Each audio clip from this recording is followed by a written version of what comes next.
43তম PCS English literature অংশে আসা প্রশ্ন। The most famous romantic poet of English literature is, অপশনে দেওয়া আছে John Dryden, Alexander Pope, William Wordsworth, TS. Eliot. আমাদের বলতে হবে সবচেয়ে বিখ্যাত রোম্যান্টিক পিরিয়ডের কবি কে। এবার আমরা অপশনগুলোকে একটু পরীক্ষা করে দেখি। জন ড্রাইডেন হচ্ছেন রেস্টোরেশন পিরিয়ডের একজন লেখক এবং রেস্টোরেশন পিরিয়ডের সময়কাল 1660 থেকে 1700। আলেকজান্ডার পোপ হচ্ছেন অগাস্টান পিরিয়ড বা নিও ক্লাসিক্যাল পিরিয়ডের একজন লেখক।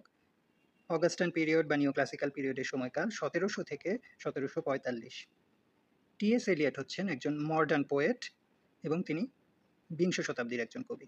বাকি রইল উইলিয়াম ওয়ার্ডসওয়ার্থ। উইলিয়াম ওয়ার্ডসওয়ার্থই হচ্ছেন famous romantic poet of English literature এবং এই রোম্যান্টিক এইজের সময়কাল হচ্ছে 1798 থেকে 1837। রোম্যান্টিক পিরিয়ডের আরও কয়েকজন বিখ্যাত কবির নাম আমি এখানে দিয়ে দিয়েছি: S T. Coleridge, William Blake, Lord Byron, P B. Shelley, John Keats. এরা সবাই কিন্তু রোম্যান্টিক এইজের কবি।